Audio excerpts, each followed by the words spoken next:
All right. Well, is everybody here? Everybody's We're all here. great. Well, thank you so much for everything. This was awesome.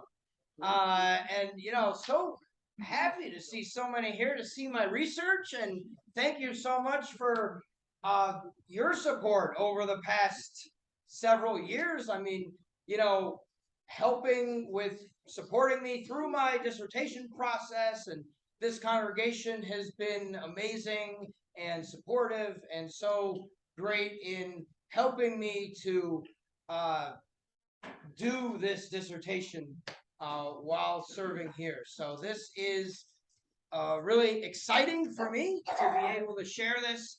And this is my dissertation. As most of you know, I am interested in psychedelic mysticism. And so this is for thousands of years, people in different traditions have used psychedelic plants to have a sacred connection. And now psychedelic therapy is starting to be a very powerful type of therapy in healing so many different illnesses. And part of why it's so healing is that people report having spiritual experiences during the therapy. And so for my dissertation, I wrote about the lived experience of professional mental health clinicians with spiritually significant psychedelic experiences.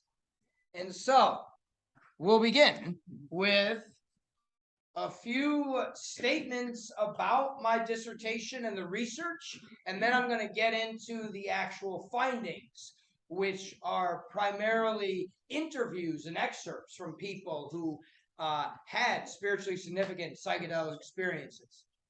And so this study was needed, and these are things that you have to demonstrate when you're doing a dissertation. Why it was needed, why it's relevant, what it's going to contribute to the field. And so there's a renewed interest in psychedelic-assisted therapy. And mystical experiences during the sessions correlate with higher levels of healing. And so this is a really important fact that a lot of researchers look at as to why this is so powerful for healing various mental illnesses. And those who have mystical-like experiences have a more profound healing effect than those who don't. Now, there has been less research regarding the actual religious and spiritual experiences of psychedelics. There's been a lot of mental health research, but less research that's focused just on the spiritual experience. And there's limited qualitative research. Now, quantitative is, you might think, numbers and surveys and, kind of something you could put into a graph, right? And qualitative research is, you could think, interviews. So it's more of the personal experience that is being studied. And there was specifically no research in the literature that focused on mental health clinicians, and so counselors and therapists. And this is the perfect population to study then, because there's no research on that. And so there's clinicians' experience, the qualitative religious spiritual experiences is this advance of scholarly knowledge, which is the whole reason for doing a dissertation. Now, the research questions, the primary question is, what is the lived experience of professional mental health clinicians who have had spiritually significant psychedelic experiences? And so for the research, I'll get into this later, how I got the sample, but I interviewed clinicians who had self-reported spiritually significant psychedelic experiences. There were 3 secondary research questions, which related to religious spiritual commitment, religious spiritual tolerance, and religious spiritual multicultural counselor competence. And so we'll get into kind of what those three are. I call it MCC for short. So those are the things that were explored and reviewed the literature on all of this. And this slide brings together those three things that I mentioned with the psychedelic experiences, the religious spiritual component, and the lived experience of clinicians. And so demonstrating why it's unique, which is another thing that you have to demonstrate for a dissertation, hence why we have this slide. Now, the research design, it was qualitative, like I said. So this, you can think interviews, studies of different cultures, ethnographies, different types of personal experience research. So that's what qualitative studies are. This was specifically a phenomenological study, which studies a certain phenomenon.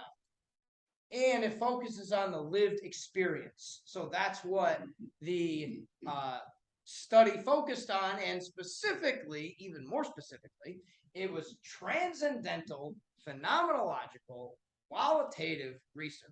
So those are all ways of saying that it was sort of a transcendental kind of a spiritual phenomenon that was researched via interviews. And just a quote about what this transcendental phenomenology is the individual's own thinking, intuiting, reflecting, judging are the primary evidences of the scientific investigation. So that's what the research was about, or what the research design was, and now we'll get into what the research was about. So focused on the psychedelic substances, and the four, what they call classic hallucinogens, are LSD, psilocybin, which is in mushrooms, mescaline, which is in peyote and other cacti, and ayahuasca, which is an Amazonian plant mixture.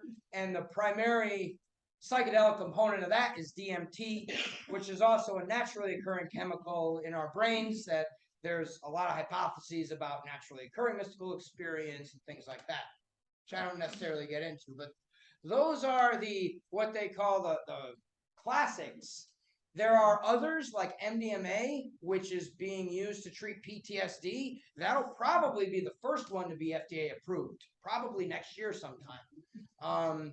And so then there's ketamine, which is already being used in certain therapeutic settings legally. There's ibogaine, which is from Gabon in Africa. The Bwiti tribe used that for thousands of years. So there's a lot of others, but these are considered the classic four. And there's a lot of reasons why, but basically my advisors suggested I narrow down and not do like all psychedelic experiences, but pick a couple, and this made the most sense to limit it to those. Now, this slide, for my initial interview, or my, what was it called? The initial defense, I had to, proposal defense, that's what it's called. When you're proposing the dissertation, you have to do a lit review. And so I reviewed the literature, made a whole PowerPoint out of this one slide, and showed how psychedelics have treated people with cancer-related distress. So that's more the emotional distress associated with fear of death and anxiety. Substance abuse, very powerful for helping people who have alcohol or opioid addictions, or amphetamine or crack cocaine addictions. Depression, eating disorders, obsessive compulsive disorder, even some physical ailments. I think that says alignments. Physical ailments that are, for example, cluster headaches. There's been studies that show that psychedelics can help with people who have cluster headaches. There are studies of people with, as an anti-inflammatory agent, so helping with allergies and things like that. So there's physical uses for sub-psychedelic levels too that are also being studied. But what I primarily focused on was the psychedelic levels that help with mental issues or mental disorders, mental distress that people experience.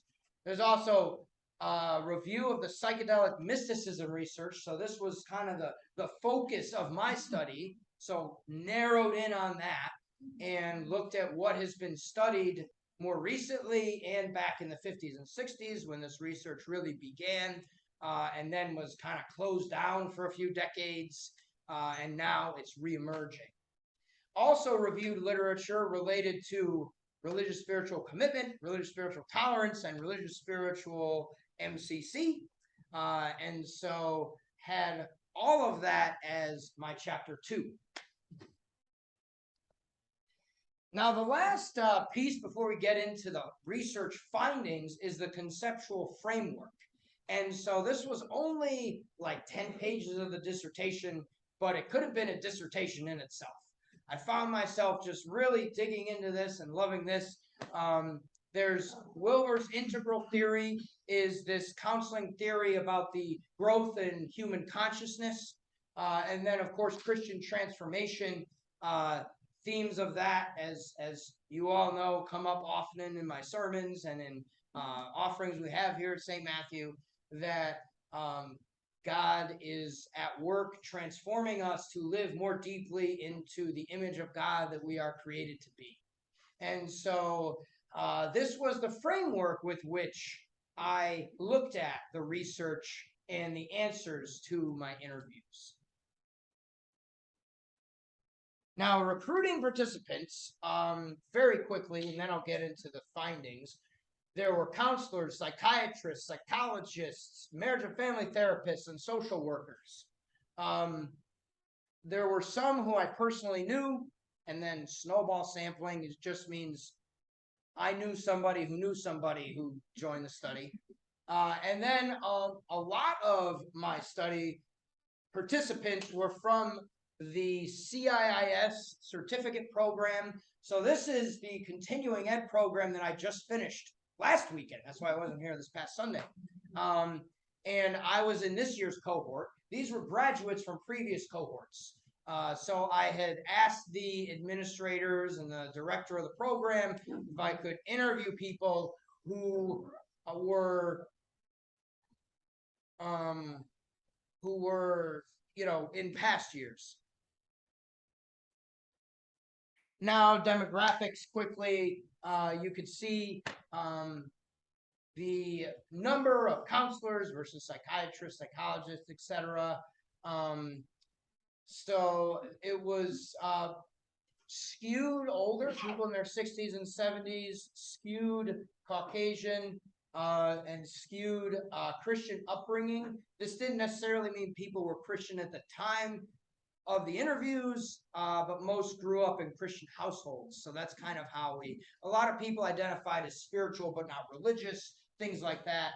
But they were, it was hard to give a religious spiritual assessment because they were all so kind of fluid in that.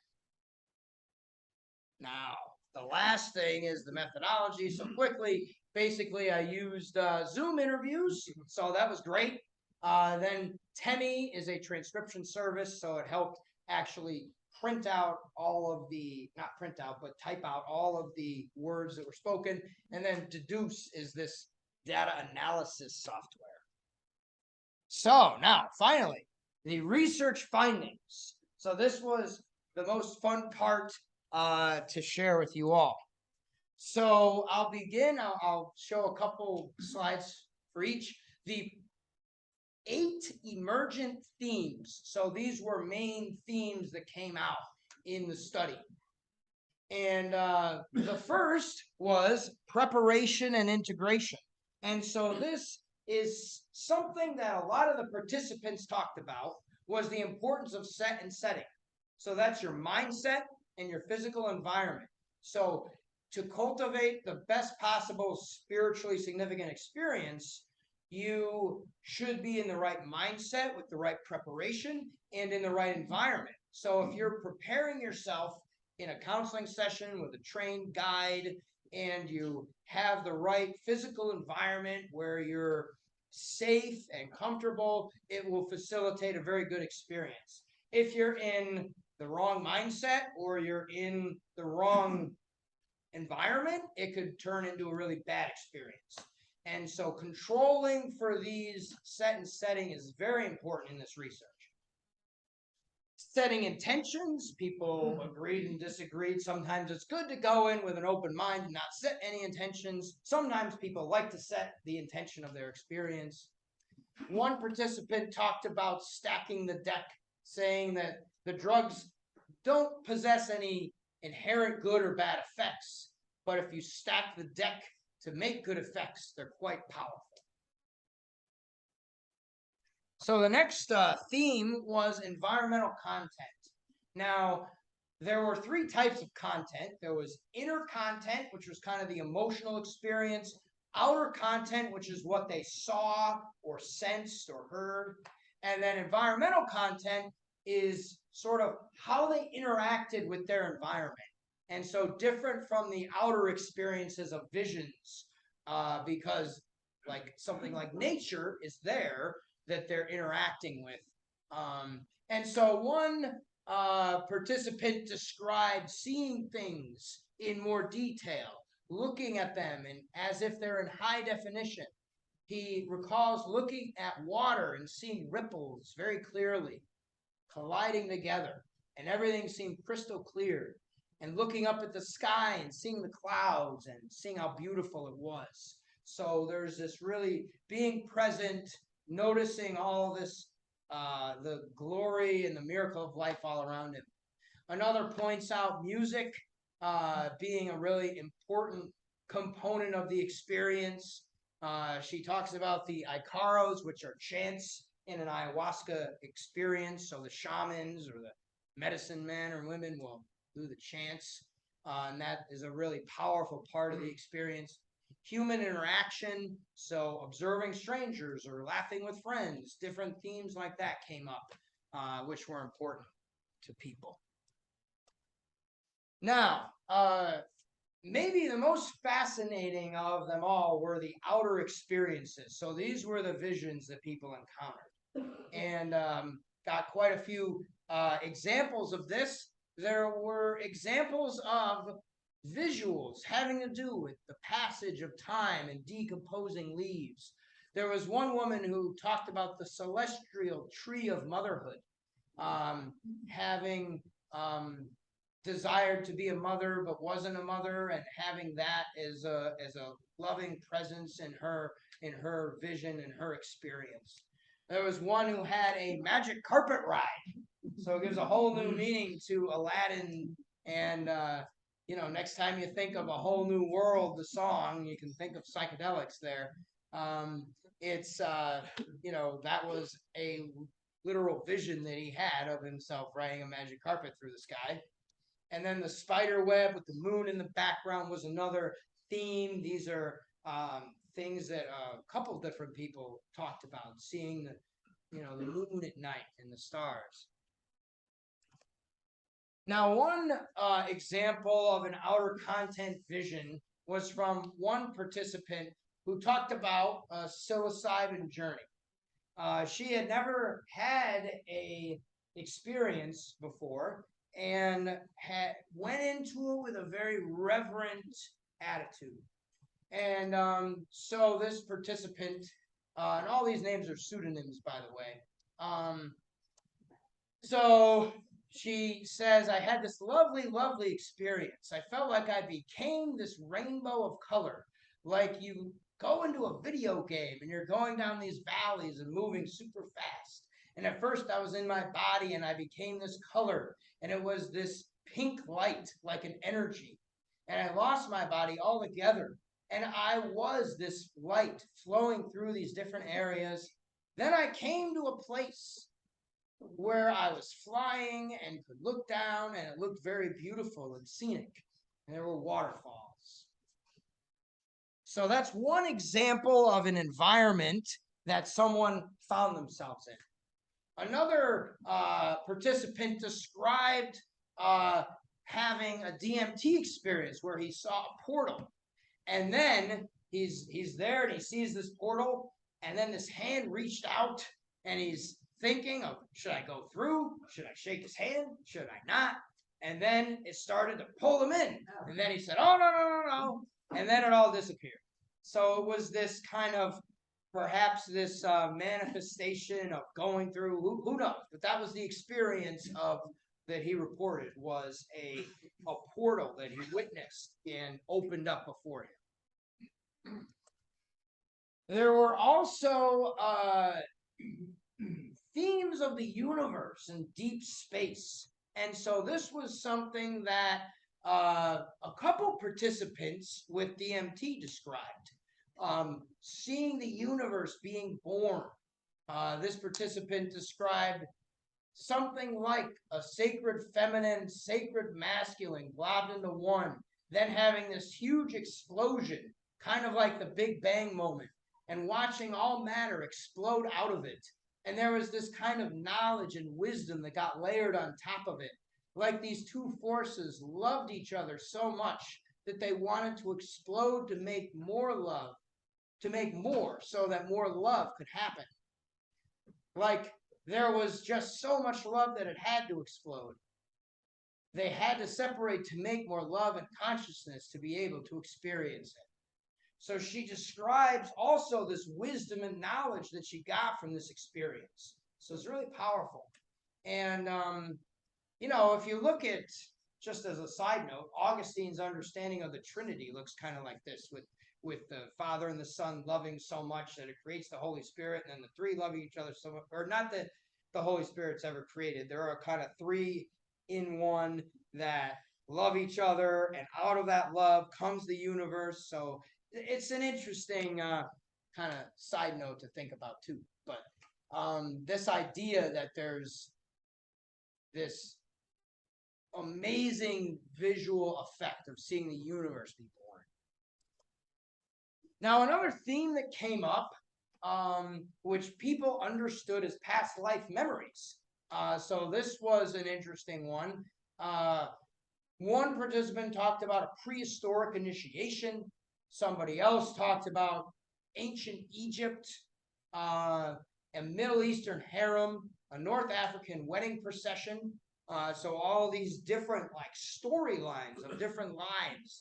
An 1800s Eastern European ghetto, and then a concentration camp mass grave. So there's a lot of these kind of stories that came up, that visual stories people saw that they interpreted as this.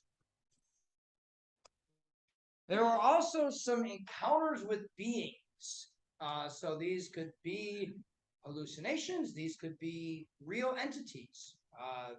Many of them felt that they were real experiences. So we'll get into some of these 5: Mother Ayahuasca, Divine Mother Energy, Deceased Relatives, Spirit Guides. Close out with Jesus. So one participant described an encounter with this ayahuasca entity. And so it's a common experience, people who use ayahuasca and in the ayahuasca churches, that there's this entity that's sort of plant, sort of animal, that's a, has, as she describes, plant and animal that almost had octopus-like tentacles, except they were vines, and this entity was pure love and compassion. And I said to the entity, "You're giving me so much, what can I give you in return?"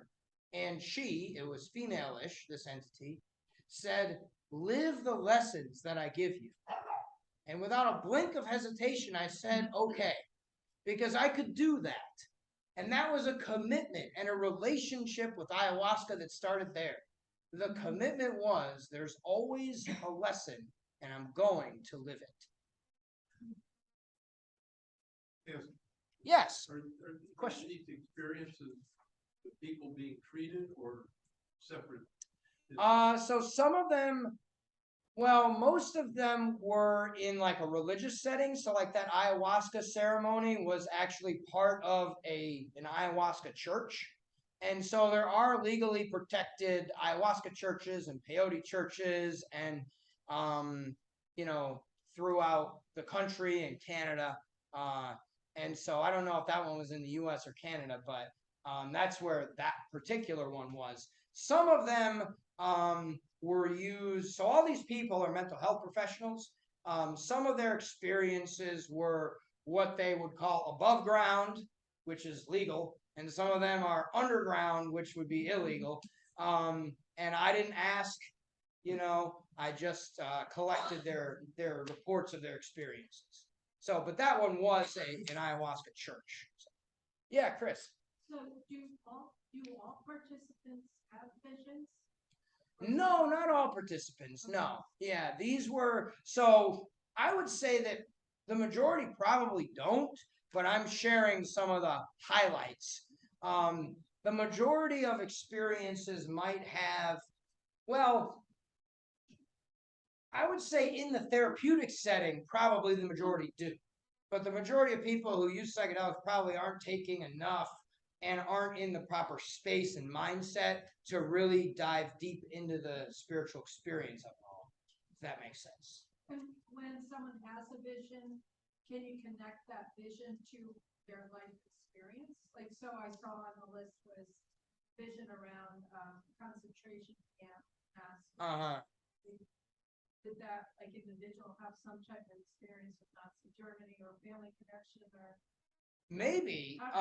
Yeah. Well, yeah. Some of them might.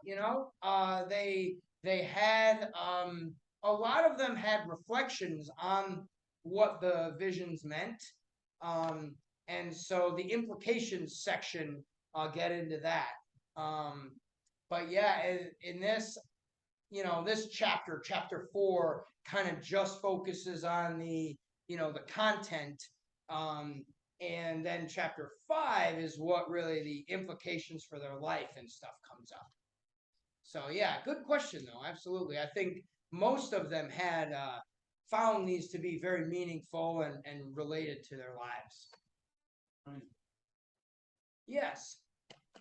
Are all of these visionary aspects all of these, yes, are psychedelic experiences. Yes. Other people reported naturally occurring mystical experiences to me in my interviews, which were fascinating. And I'd love to write about that too, but I actually couldn't include them in the dissertation because it wasn't one of those main 4. But yeah, these are facilitated by psychedelics. So this experience is back in that pink light. So this one describes how it wasn't a visual. It was like she was blind but could feel the presence. And immediately she would get an answer when she asked a question. And so she was encountering this divine presence. And so one question I asked was, if I get confused, how will I know your voice? If I ask a question, how do I know this is your voice? And she said to me, I don't shout. You don't have to, or you have to get quiet to hear me. I won't raise my voice. I don't need to shout to be heard. When you're ready to hear me, you will become quiet and you will listen. And she reflects, these are not answers that I could manufacture in my head. It was just quite beautiful.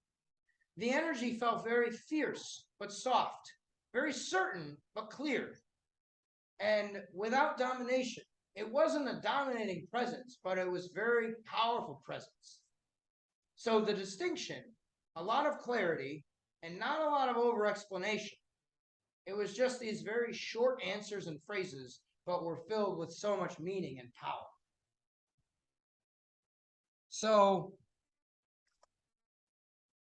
the next experience is maybe one of the most fascinating of them all here, is a participant who was at, so the context here, he was at an ayahuasca ceremony, and he has another experience coming up a little later on, but he describes this experience of traveling through the universe like the other participant described, very similar experience, and then he finds himself in total darkness, and then he sees streams of light coming in.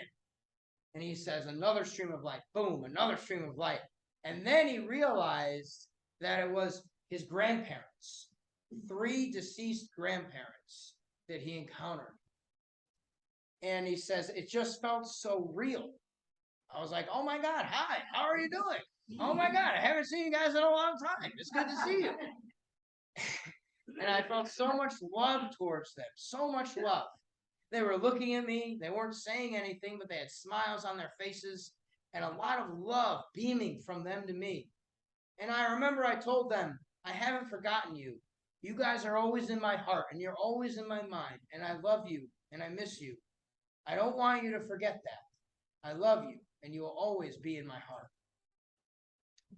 Saying that, we all hugged, and I was hugging them and crying, and then all of a sudden they just disappeared. Boom.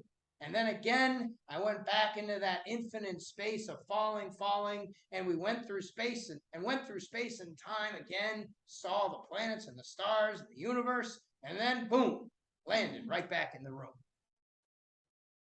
So, very powerful experience where he really believed this was a real experience. Another one, and you can see how there's relevance to one's life in this. This participant described waking up in sort of a Finding Nemo current. So she's understanding this through the movie, right? And sees this totally bedazzled fish. Now, very interesting. And she said it had really masculine energy. There was no verbal communication, but like a knowing communication. It was this sense of everything's okay. I'm here for you, and I am your masculine guide. Because my whole life, all of my guides have been very feminine. And for me and my family of origin, my father and I are quite estranged. Had really, really horrible attachment trauma, my relationship to men. And so I haven't had this male figure in my life. And this fish was just like, I'm it. I say, great. And so that was really beautiful. And that's been a resource now that I have used quite a bit in my spiritual practice and have integrated that. Now, the last thing is this encounter with Jesus. And this is, he tells it in quite a humorous way. So I'm just going to set the setting and then read it. So he's in, I think, Switzerland with his wife at this LSD therapy group in Switzerland. So he says this. We were under the impression it was an LSD psychotherapy group, and it was in the attic of a Swiss house in the summer. Must have been 100 outside, must have been 115 in the attic. And it was a group of Swiss Germans having cathartic reactions. One guy was flopping around in the middle of the room urinating on himself. People were sobbing and crying. The psychiatrist that was in charge of their group was sleeping with one of the co-therapists. His wife was in the group, and her mother was another co-therapist. It was just hell. And there was a lawnmower going on outside for hours, hour after hour after hour. A Swiss hellhole. All these repressed Germanic Swiss life just completely losing it. And there's this lawnmower, and it's 115 degrees in this attic. And I was on acid. My wife was on acid. We'd look at each other, but we were trapped. You know, so at a certain point, I just closed my eyes, and there's Jesus. Jesus just appeared, and he more or less said to me, I'm here to help you. So I laid my head on his lap, and he stroked my hair, and he said, there, I'm here. I love you. Be calm. Be happy. I love you. Take care. Yeah, so that was a trip. I don't think I could have gotten through that experience without that Jesus visitation. So, there you have it. Now, there's a lot more of the outer content section, and I just chose some of the real gems, but there's plenty more if you're curious to read about a lot more experiences. But I want to move on to the inner content. So the outer content was kind of the longest section, so we're almost home here. The inner content is one of the themes was positive spiritual emotions.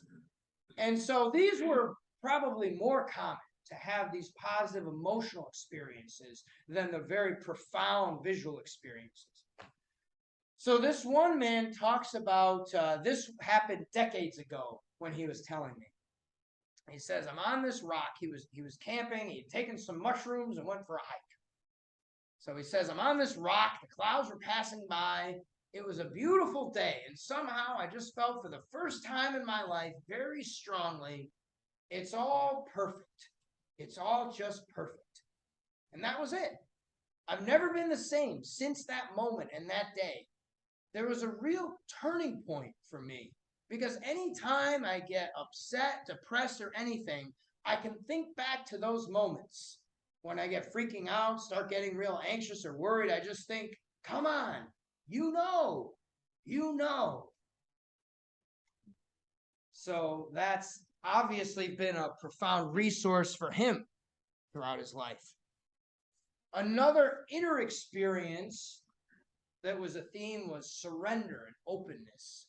So one person described his most beautiful psychedelic experience was having a sense of complete surrendering and letting go.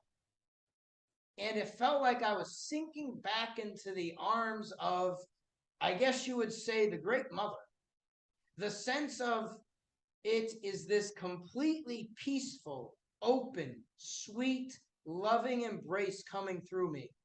An intensity of complete beauty and awe, which included everything that was also horrible and difficult.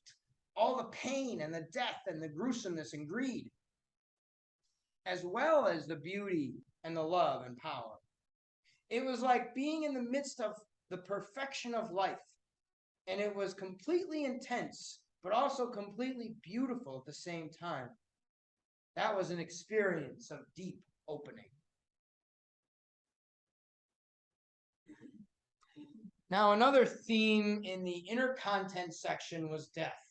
Death and rebirth were very important. People struggling with death, people encountering, envisioning their own death and making peace with it. One participant described that with 5-MeO, that's a type of DMT, she said it was really, really extraordinary. It's a simulated death. She describes that dying was never the issue for her, but never been afraid of death.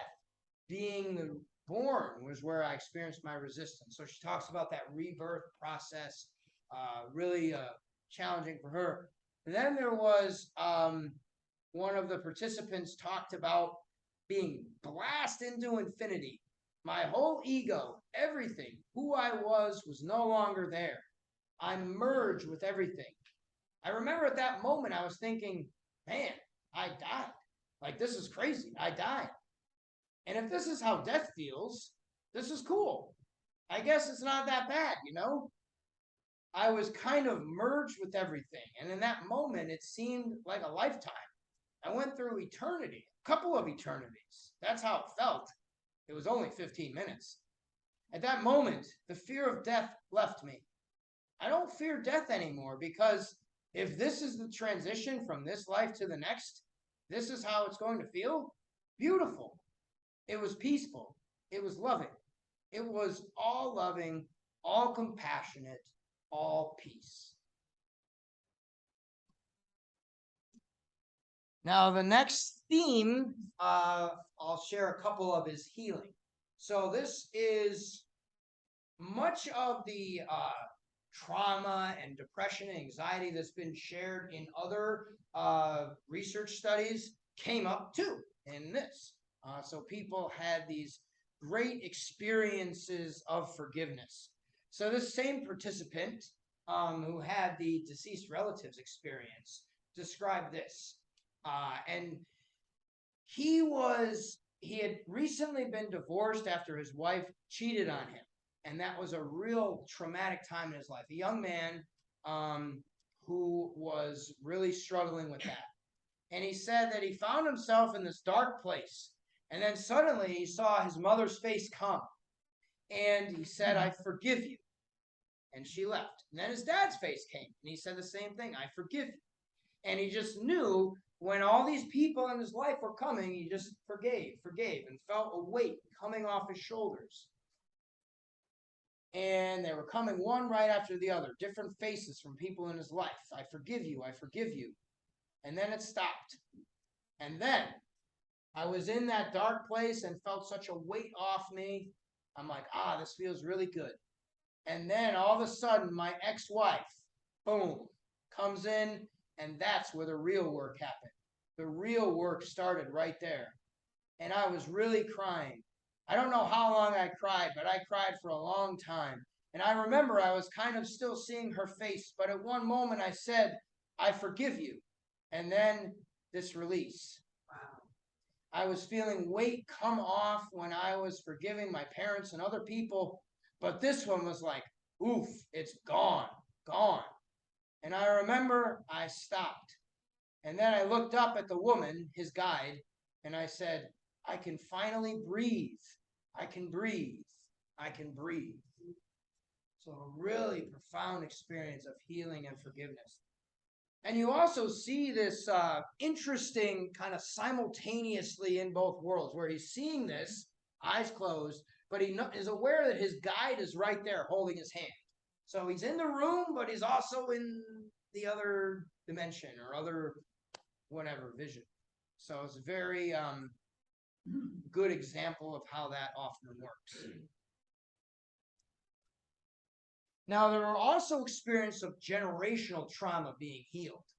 This was a really profound one. She talks about this was a woman of Mexican-American and African-American descent, talks about her father's lineage going back to colonial Spain, becoming aware of the impact of colonization and how that affects people's lives, and saw the pain that her mother went through and the oppression of life as a woman. This was in Mexico when her mother was growing up, and how that was transferred to her, how all that was transferred to me.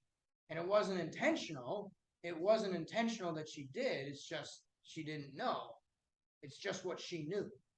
And so she looks back to kind of deep ancestors in the colonial period, and then her own mother, a more recent ancestor, right? And how that trauma is carried in her. Now, the last of the healing section is this amazing story of this woman with ayahuasca. Remember the ayahuasca entity? And so she's involved in this ayahuasca church, and the ayahuasca entity appears here. So this is a much later one of her journeys. So she says, the next thing I know, I'm going back and reliving that trauma where the sleep issue started. So she had trauma-based insomnia-based panic attacks. And so this was really problematic for her in her life. She would start to fall asleep and she'd have a panic attack.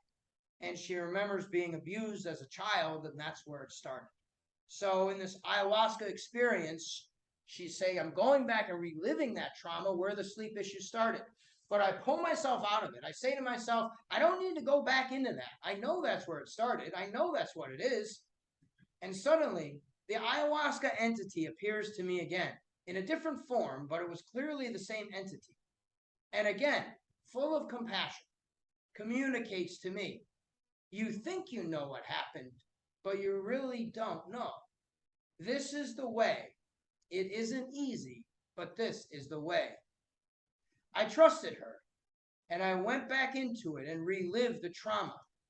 She goes on to describe everything, and then says, and I've never had another. I still tear up when I think about this. I've never had another panic attack after falling asleep since then. Can you believe that? After a lifetime of that. Really powerful. Never had another panic attack falling asleep since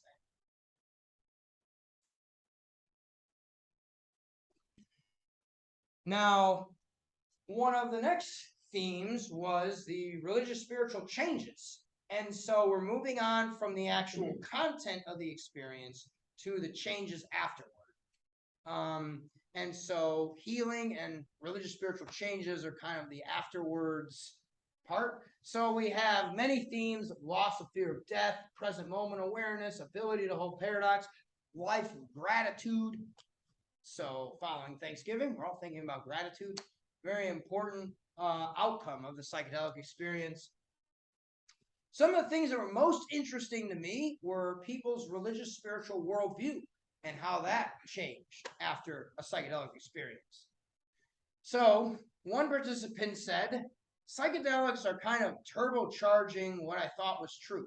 They go together. The whole concept of non-duality and some sort of communication with or connection with the divine. That may not be an old man with a beard, but it's some sort of spiritual energy, love, life force. Another participant said it reminds her to look within to her still small voice, and my connection to the divine just makes that real. I was that way before, but it really reinforced my faith in God. And then there's changes to religious spiritual worldview.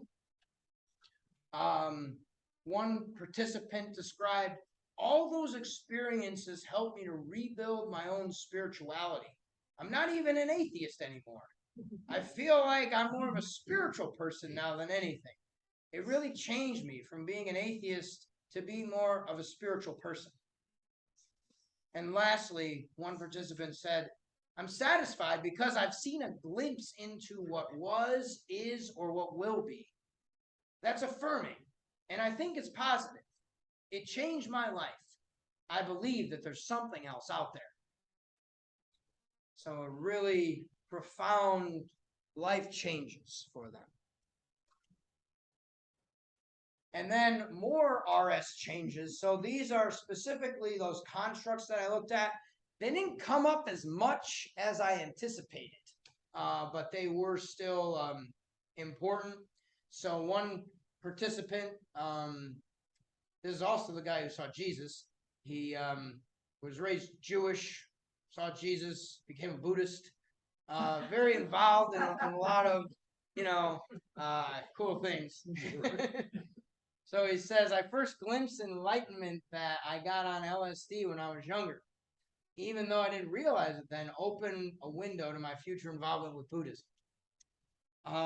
Then the religious spiritual tolerance. So many people talked about always being tolerant.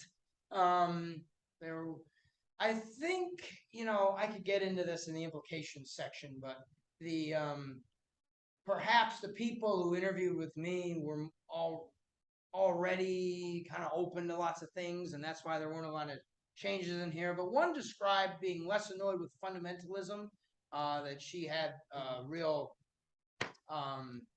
frustration with fundamentalists, but kind of had more openness to that. Many people talked about feeling tolerant toward the organized religion of their youth. So there's kind of this sense of, as they were, young adults, kind of rejecting the organized religion that they came from and having a lot more of an openness toward that. So that's an important thing. And then with multicultural counselor competence, one of the participants said how it helped his MCC. It's not just an understanding or a logical thing. It's an emotional, empathetic energy thing, empathic energy thing. And I think that stems from my experiences on hallucinogens that helped me realize that there is so much more that exists than what I previously thought. So he's talking about getting in tune with the energy in the counseling room and how it's helping him to be a better counselor. Now, the seventh of the 8 themes was the use in the world. So we had with clients, with counselors in training, organized religion. So one participant sort of joked, but was serious. When I asked if it would be beneficial for organized religion, he said, beneficial and potentially destructive to organized religion. If all of a sudden all the evangelicals in America had a mystical experience on mushrooms, I think the church would look different from that point on. So he's, thinking of how, the transformative and the impact that this could have. other populations, people talked about the betterment of well people. So that basically means you don't need to have a mental illness, a diagnosis to use this. It could be beneficial for everybody. It could help all people grow.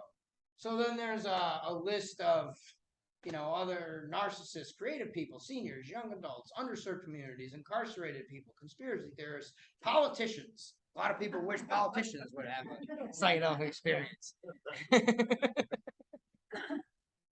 So they felt like that could really help.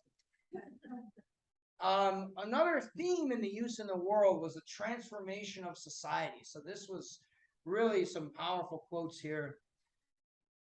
What I think is available in psychedelics, a world of possibility, of love and connection, of right relationship with the earth and with each other.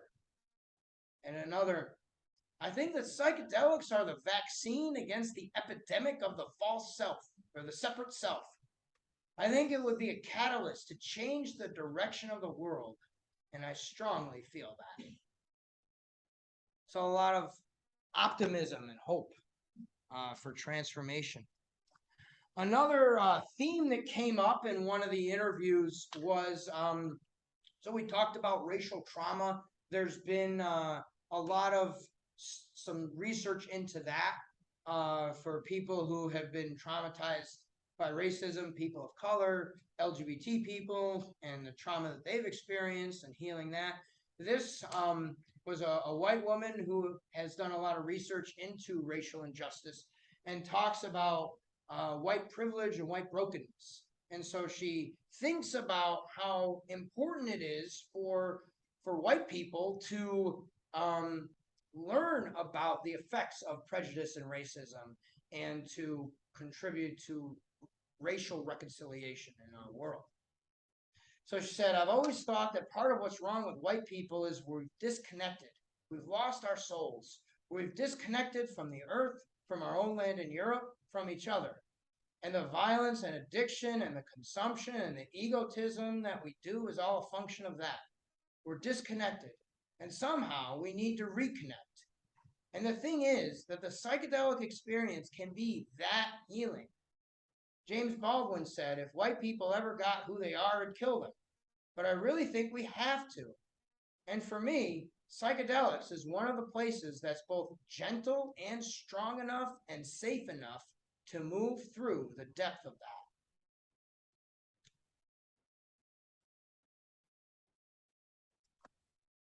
Now, another part of the use in the world section was with the Western medical model. And so this is the woman who had the trauma-based panic attacks and described this. So I, as a professional, although successful and respected, felt what we did, what treatments we could offer in mental health, were very limited. And then I saw within myself the potential for dramatic, not just symptom improvement, but really deep healing. You know, it's not like I have to take ayahuasca regularly in order to keep the panic attacks away. They're gone. I'm cured. You don't get much of that in the mental health field. It really is, yeah. Now, the eighth and final section is cautions and concerns. So obviously there's legal caution that a lot of people expressed, and having these be legally protected in a religious spiritual setting would be great, especially with therapy, but also with religion and spirituality. Big pharma was brought up. There's concerns that the pharmaceutical industry has a lot of interest in psychedelics now, so that there's, bringing in something that's been studied for such a long time, kind of by grassroots researchers, and now having corporate interests involved and trying to make money off of it is concerning, but also could potentially be good because there's more funding for the research, but potentially be bad if there's, corporate interests involved. So there's some concern that was addressed. Cultural appropriation was another thing that people talked about as a concern. These drugs have been used for thousands of years by indigenous cultures, and now suddenly the Western medicine is coming in and using them for our purposes. So needing to respect the traditions from which they emerged in a respectful manner was an important thing that participants talked about. Now, this is the final chapter. This is the second to last slide. So the implications of the study. So there's enormous implications for counseling, for education, for Wilber's integral theory. I talk about that in my final chapter, that counseling theory that was kind of the overarching worldview, religion and spirituality, of course, and societal implications, which I've gotten into a little bit. Now I'll close and then happy to answer some questions with this quote from Albert Hoffman, the Swiss scientist who discovered LSD. He said that psychedelic exploration has the potential to unite and strengthen the many spiritual currents of our time, all of which have the same goal, the goal of creating, by transforming consciousness in individual people, the conditions for a better world, a world without war and without environmental damage, a world of happy people. So I felt like that was a great. Thank you. So happy to take some questions. Let's go, Steve, and then John. 2 points. First, roughly how long did it take to do all this from beginning to end? Roughly how many pages total? Yes, so it's 364 pages in total, one off from 365 a year. Yeah. Trying to get that in there, but and then how long? So I started the lit review in March of 2020. So it actually was right when the pandemic started. I just started reading a lot of the literature. That was when my last class. That was my last semester of coursework, was the spring of 2020. And one of those classes was dissertation prep. So we sort of got going then. The interviews I actually did within like a month.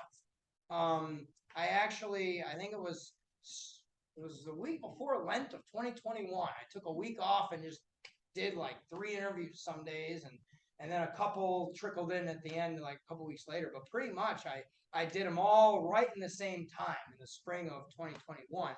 Then I worked on analyzing the data, and that was all like last summer. Had a rough draft done by last October, but then I had to keep revamping and redoing, and so it took a while. But yeah, so 2.5 years, I guess. So it's I mean, the dissertation program, the PhD program itself was longer. That was 5 years. But there's coursework.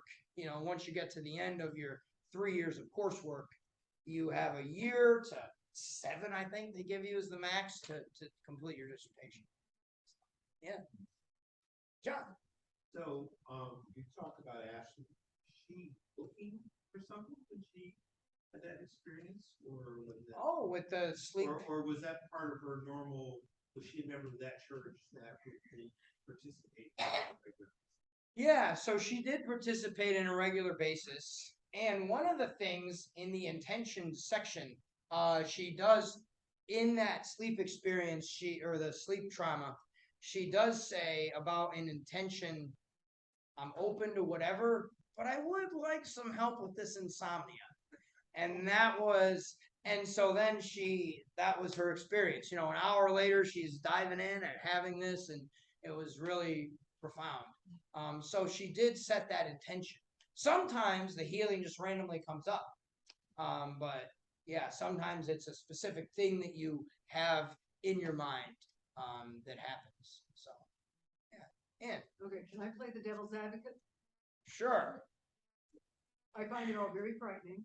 Uh-huh. I was in college in the 60s and saw what LSD and psychedelics did to people. Uh-huh. And so every time I see those words, and I'm trying to figure out why therapists, counselors would need to use it. Is it a desperate, I'm trying not to be ignorant. Is it a last ditch thing for somebody, if people have tried everything else and they tried this, or have I got it all wrong? Help me understand why it's good. Yeah, so right now they're typically just treating like treatment resistant depression, for example. But it is very powerful to help with. I mean, even in the 50s and 60s, there was research with LSD and alcoholism and cancer related distress and different things. But then when it escaped the lab and got into society at large, there was a lot of abuse, bad publicity, bad usages. So and then it was banned from research for decades, So but right now, it's interesting. I remember in the continuing ed program, we had a professor talk about how we are now with mental health where we were with biological health 100 years ago, where we can pinpoint exactly what's going on in the brain when you're depressed. We know exactly what is happening with all these mental disorders, but we just don't have a way of doing anything about it. We could treat symptoms, just like 100 years ago, we could treat symptoms of a cold. We could treat the headache or the runny nose or whatever, but we couldn't until we invented antibiotics and then could get to the heart of the biological issue. So he was saying that psychedelics are like the antibiotics of mental health that will be really transformative for human health. And that's because it gets to the root of the issue, which is that underlying trauma or those deep-seated anxieties, depression, memories. So there's a lot of awesome optimism about psychedelics helping do what antibiotics did for biological health, for mental health. So there's some really kind of wonderful optimism there. Yeah, Nancy. Is it that the resistance of our awareness, our, being here now? No, I don't want to think that way because it's kind of weird. What would they say? Is it the resistance is gone and now this just lets. Right, yeah, that's a big thing that, the resistance will go and be more, people are more open to like getting into that, So for example, with MDMA, that's been really powerful for people with PTSD because it helps put you in a place where you're more calm and more at peace. And therapists know that the way to help heal PTSD is to go in and relive the trauma. But the problem is, without a drug like MDMA, it's just re-traumatizing when you re-encounter that. And so they might try to like get into a deep meditative state or something like that to help them face it. But with MDMA, for example, it's really powerful because there's no longer that resistance. You go in and it's just such a profound effect. You can actually go through that trauma. And so that's why MDMA specifically is really helpful for PTSD. Perhaps LSD or psilocybin might be a little more intense, and so it might not be as helpful for PTSD, whereas MDMA is much more relaxing and calming and peaceful, so it could really facilitate it. It's still hard for the people to relive that trauma, but it's coming from a place where they get in touch with the inner healing intelligence. That's an actual term that all these scientists, use as the inner healing intelligence that is in all of us. And getting in touch with that is what facilitates this experience. Yeah. Done. Yeah, Pastor, partly along those lines for the non-therapeutic use, across the 4 psychedelics, did some of your interviewees experience multiple experiences with multiple use of the psychedelics, and how did their experience vary? Right. That would be, I guess, my first question. Yeah, good question. So yeah, I would say that the DMT and ayahuasca probably seem to be the most visual. So a lot of the universe experience or the encounter with deceased relatives, the ayahuasca entity, those are all DMT experiences or ayahuasca experiences. And so it seems like that is maybe more interactive Psilocybin, there's a lot of this kind of oneness, peace, or not. It could be very anxiety provoking too, but it can also really bring you into that kind of more classical mystical state, whereas DMT is a little more interactive, different, so there are some minor differences. But I'd say in general, the 4 classic hallucinogens are pretty similar. Okay. People also described MDMA experiences and ketamine experiences and other things, which I did include some of those in my dissertation, but I indicated when it was, something other than the classic 4. And just the second part then, for a given interviewee, if they stayed on one psychedelic multiple times, did the types of experiences change? Yeah, I mean, it could get deeper. So like the person with the pseudonym Ashley had many experiences with ayahuasca, and her experiences were all very profound and fascinating. And they changed; they seemed to deepen as time went on. So some of them had, just very peaceful experiences that were like sitting in the rock and just feeling like all is well, and having that be such a profound, life-changing experience, just simply that feeling. And then that same person had, other experiences that were very visual and very vivid. So it all depends. A lot of it's the setting, a lot of it's the amount of the substance you take, and a lot of it's really just, I believe, what you're meant to experience at that time. Period. Everybody will be discussing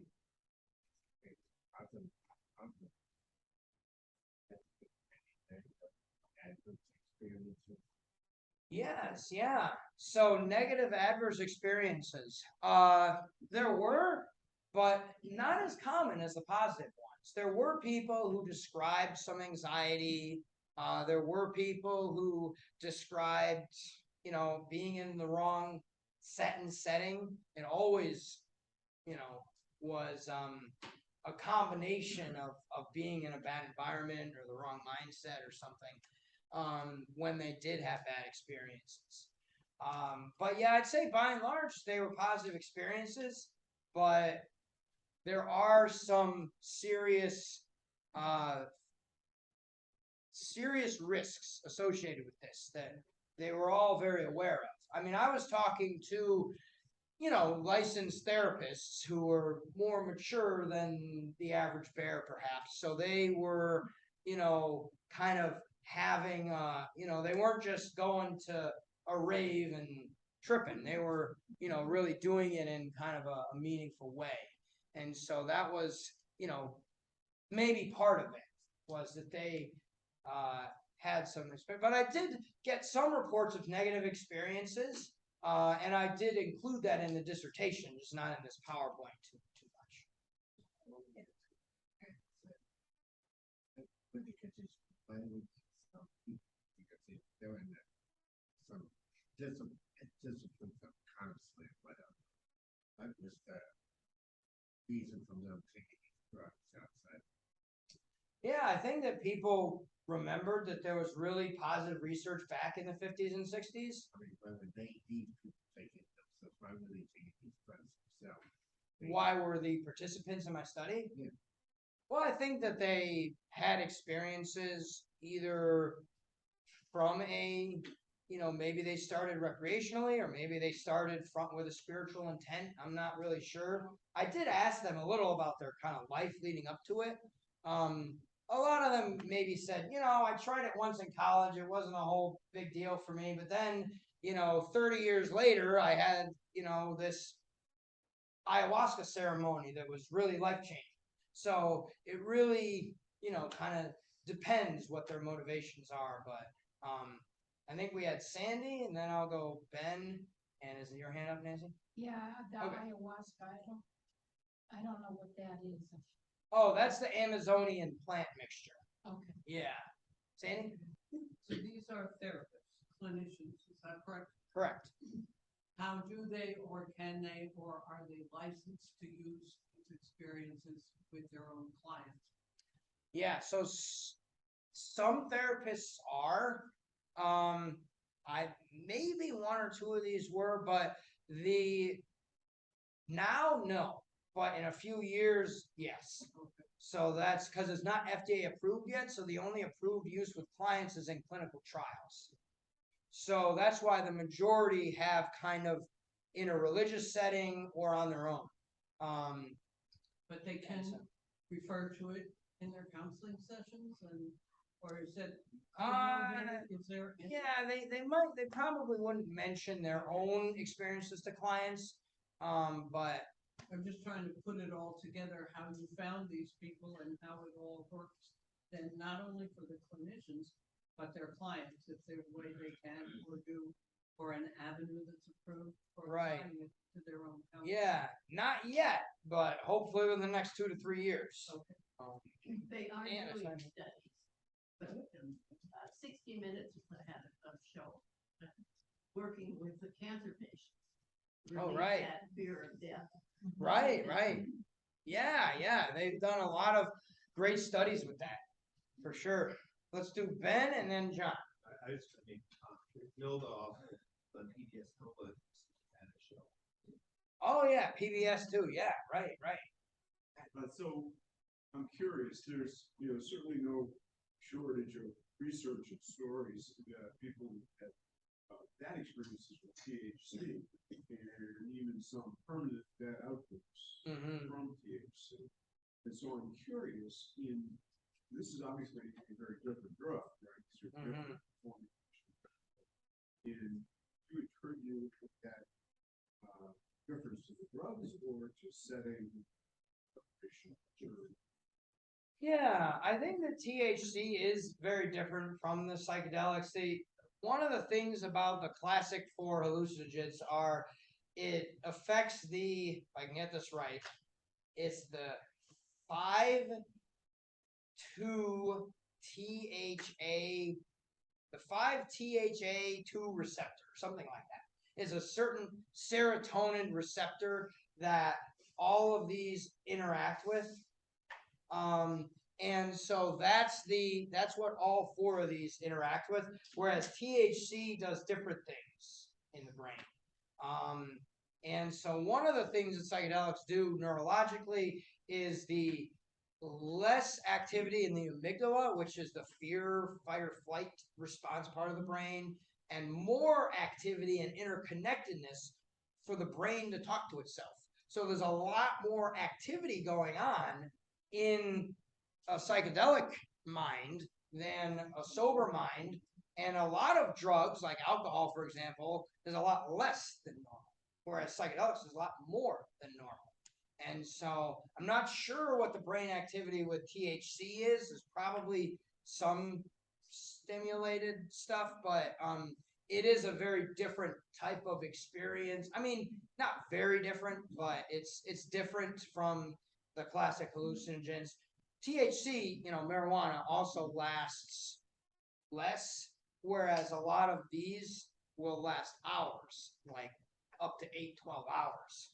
So some of them are less, like psilocybin might be 6 hours, ayahuasca might be 6 hours, LSD could last up to 8 or 12. I mean, it just depends. But yeah, there's some interesting research kind of comparing the different ones. So, and I think it would be a good time to stop, though. It is getting really late, but I think if people want to stay and ask questions, I'm just trying to. Okay, yeah. I was keeping an eye. I was just stopping at noon. Oh, Yeah. you're gonna stop at noon, okay. Well, yeah, it's 5 of. I don't know. Maybe one last question from Yeah. Sharon. Okay. If you as a teenager started on marijuana and went up the scale to cocaine, LSD and all that, gone through withdrawals, you've been in several methadone treatment places, I find it hard to feel that using this method with a drug that got you into this problem is going to help to get you out of it. And the next part of the question is, it hasn't been FDA approved. How long do you think that will take? And then when will the insurance people get into the Yeah. knowing this is going to work? Right. Good question. So I'll address the first part of your question first. So psychedelics are not physically addictive at all, and there are no withdrawal symptoms from the classic hallucinogens. So something like cocaine, for example, or heroin or other opioids, all the, pharmaceutically approved drugs out there, like the opioids that have led to the, opioid crisis, those are physically addictive, and psychedelics are not. And they're not even mentally addictive like marijuana is. They are, you'll have a powerful psychedelic experience and you won't want to keep doing it. Like you'll have a powerful, peyote ceremony, for example, and not feel like doing psychedelics again for years. It's just because it's such a sacred experience. So it's very different from these other drugs. And I think that there's such a psychedelics get kind of wrapped into our cultural understanding of all these other drugs. But psychedelics specifically are very different from any drugs that are physically addictive. I should have said that at the start. Yeah, because So they're isn't that psychedelic gonna bring you into like pleasant, bring you to la la land? This is great and wonderful. It comes out of your system and you're sitting there saying, I need this again, I need this again. And then you go out and you get it. Mm-hmm. Find Yeah, something. no, it's really the experience with psychedelics are often good but not pleasant, if that makes sense. Okay. So like you will be in a therapy session and you'll have all this anxiety coming over you. You'll be encountering all this trauma from your past. All of your subconscious just gets pulled out and put right in front of you. And you're just walking through that. You're navigating all this. And then at the end of the experience, you process so much of that. And that's why it's so healing. And so afterwards, you're not going to want to just go do that again. Maybe a couple years later, if you're feeling depressed again, you might want to do it again. But it's something that is really powerful that helps process a lot of that suppressed emotion. And so that's why it can be so healing. It's not, there's all kinds of studies on this. It's not physically addictive. It's not mentally addictive. There's, really people who do psychedelics a lot, maybe do a couple times a year, How do you get into one of these clinics? Yeah, well, there are, yeah. Well, there's some at Yale going on. That's probably the closest. Johns Hopkins and different, there's different kind of levels of them. But yeah, but that is an important question. Thank you, Sharon, because I didn't address that, that they are, really powerful. And to answer the pharmaceutical question, there's a lot of effort being made to get health insurance on board with this. And they see the value in it because it's a lot cheaper to have 1 or 2 psilocybin experiences than to treat somebody with antidepressants for the rest of their life. And weekly sessions. Right, and weekly sessions, right. Yeah, so it's a lot more cost effective. Yeah, last question. I just wanna know when we can read your full dissertation. Oh, yes. Well, so that will be published on ProQuest Dissertation Publishing online. I'll share that with you all as soon as it's done. Probably in the next few weeks. I finished and I submitted it to the APA editor and they're going to read it. I got approved by my whole dissertation committee, but then once it gets back to me after the actual publisher reviews it, then it'll be up and going. So within the next few weeks. Well, thank you. Oh, yeah, thank you. Thank you all. And I'll stick around for more questions too, if you'd like.